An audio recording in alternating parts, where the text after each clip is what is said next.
Pak Ustadz ini udah berdiri berapa lama? Ini sekitar 2 tahun yang lalu kita memanfaatkan area Pasum di wilayah RW 11 dan kita menyerap sebagai penerima manfaat daripada program pemerintah, yakni program Buruan Sae. Masyarakat di sini tapi tetap aktif. Masyarakat aktif, kita melibatkan para ketua RT untuk bergabung dan memanfaatkan mengolah tanah ini menjadi tanah yang produktif dan menghasilkan sayuran, sehingga daya ketahanan pangan warga bisa terjaga paling tidak melalui sayuran yang dihasilkan oleh para pengurus RT. Luar biasa ya Pak. Ya, betul. Mungkin ini bisa jadi motivasi untuk kewilayahan lain. Betul, karena ini yang diharapkan kita ada ketahanan pangan. Dulu kalau program dulu Pak Wali Kota ada yang disebut dengan Bandung Berkebun. Bandung Berkebun itu terusannya sekarang DKPP menggulirkan program Buruan Sae sanes kanten bibit nanaon di DKPP, Dinas Ketahanan Pertanian dan Pangan, ya disupport. Tapi kalau untuk RW lain ada Pak?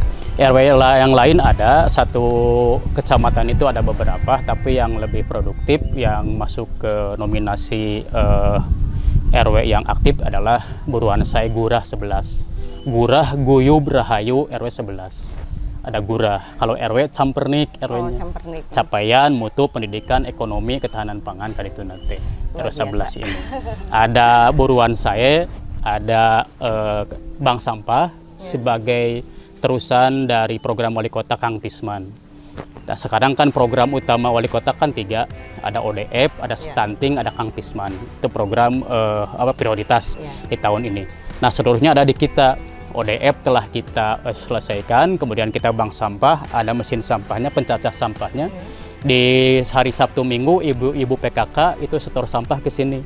Nah, kemudian ada mesin pencacahnya. Sekali ya itu Pak? Ya, Sabtu Minggu, 2 hari, Sabtu Minggu, dan ada petugasnya nanti yang mencatat.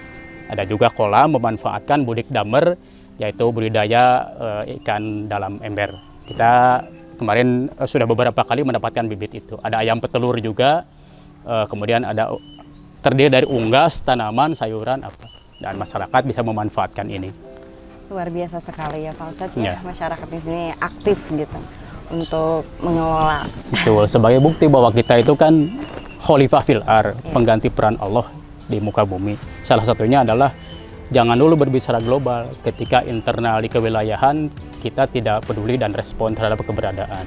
Makanya disitulah peran aktif kita untuk memanfaatkan ini, sehingga daya pikir religi yang kita anut sebagai ejawantah dari khalifah fil ar kemudian diaplikasikan dalam bentuk wilayah sosial kemasyarakatan di wilayah khususnya yang ada di RW 11 ini.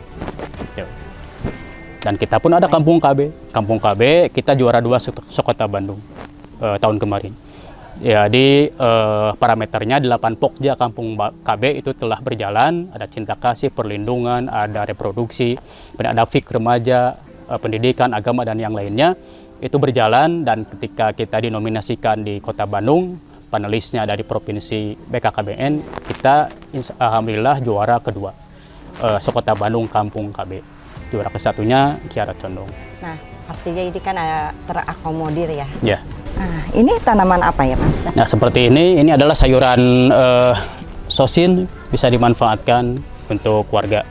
Ada sosin, ada juga singkong, ada kita talas, kemudian ada pisang, dan yang lainnya untuk dimanfaatkan demi ketahanan warga. Warga yang kesini butuh yang cengek apapun kita kasihkan, karena memang tujuannya adalah ketahanan pangan warga.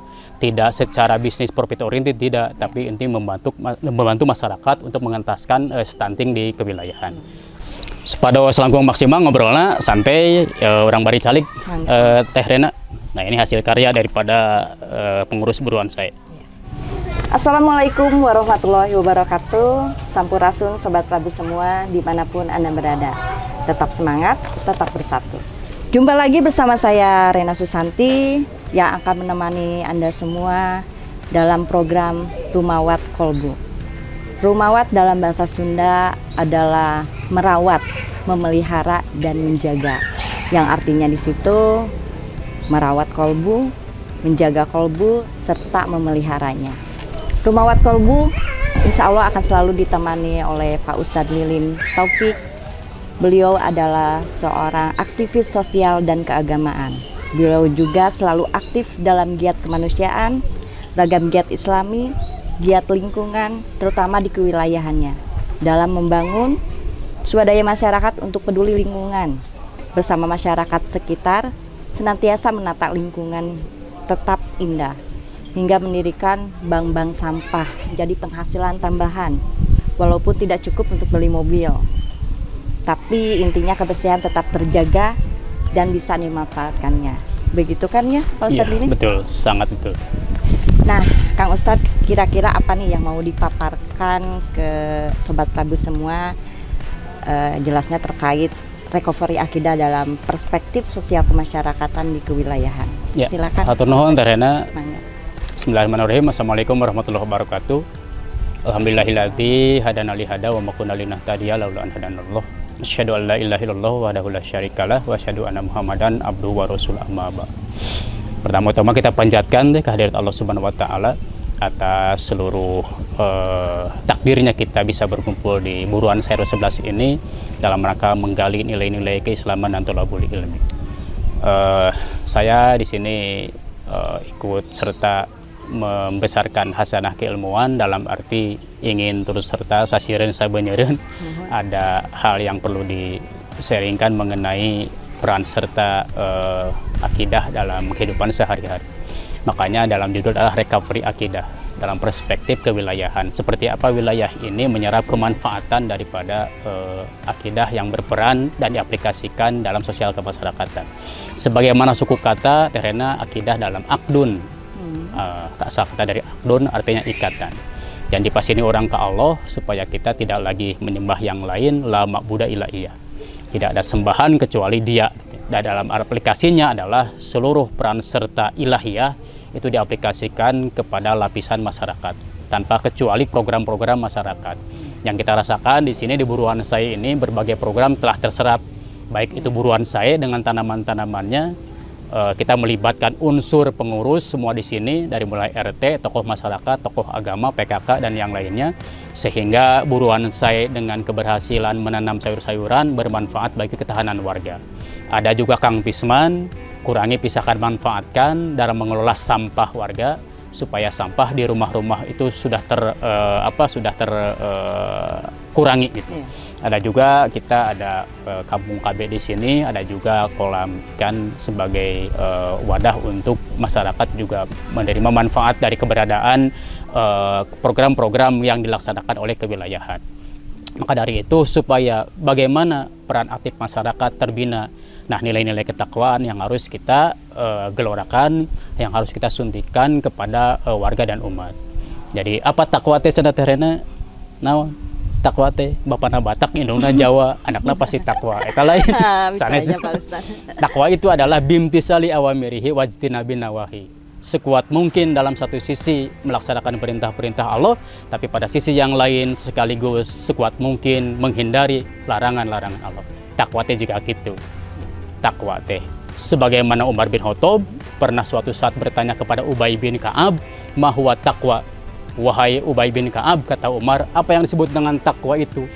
Ubay bin Ka'ab balik bertanya kepada Umar, "Amma tariqo dasyaukin?" Apakah kau Umar pernah berjalan di sebuah jalan yang penuh dengan duri, rintangan? Ya, na'am, pernah aku. Fama amilta, kata Ubay bin Ka'ab, bagaimana kau bersikap terhadap jalan itu? Umar mengatakan, syammartu wajtahadu. Aduh tangtu aku akan hati-hati supaya tidak tertusuk oleh duri itu.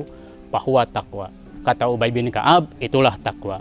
Jadi takwa teh kehati-hatian, apik orang di hal kehidupan ini jangan sampai ngarumpak, kemudian kita jangan sampai melanggar aturan-aturan Allah.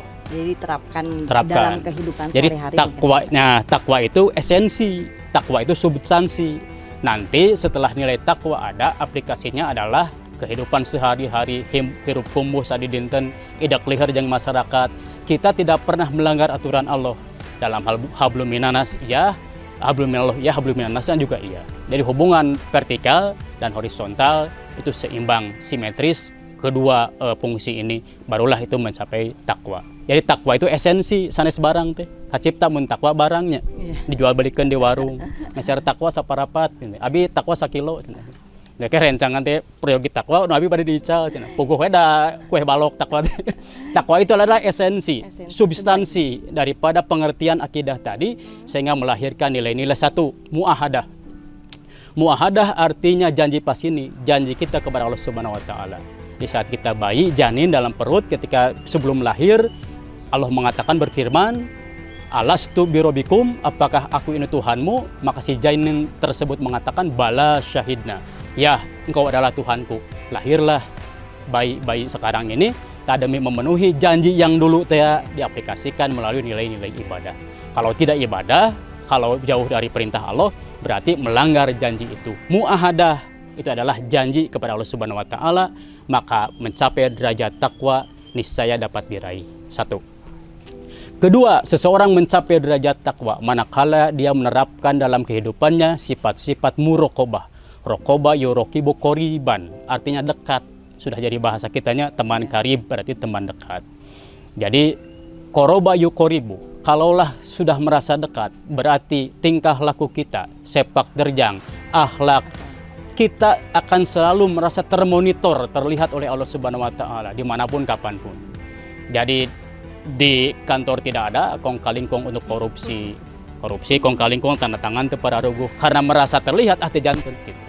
Jadi artinya harus menerapkan dalam diri kita, institusi keluarga maupun masyarakat pada umumnya, sifat-sifat muraqabah, selalu merasa termonitor, terlihat oleh Allah Subhanahu wa taala dimanapun dan kapanpun, sehingga nilai-nilai ketakwaan dapat lahir dengan sendirinya. Dan inilah sebagai buah daripada pikiran ketakwaan tadi, bahwa kita adalah memelihara nilai-nilai kehidupan sebagai rasa takwa tadi. Karena kita merasa terlihat, kita nggak memulai daerah, nggak memulai warga, nggak memulai programna. Atas dasar apa? Lillahi ta'ala. Bukan sebab akibat, bukan pamrih, bukan ada sesuatu. Itu mah Allah nanti akan menjawabnya. Kita mah saja berbuat, ikhtiar, nyariat, supaya apa? Nilai akidah dan ketakwaan itu terrealisasi melalui nilai-nilai kewilayahan. Makanya recovery akidah ini sangat diperlukan untuk menjadikan perubahan daripada masyarakat yang lebih baik. Otomatis lahirlah nanti masyarakat madani ataupun civil society yang digadang-gadang. Zaman Rasul 14 abad yang lalu telah lahir civil society, masyarakat madani. Tanpa Rasul menyuruh, tanpa Rasul memerintah, tapi Rasul hanya memberi contoh.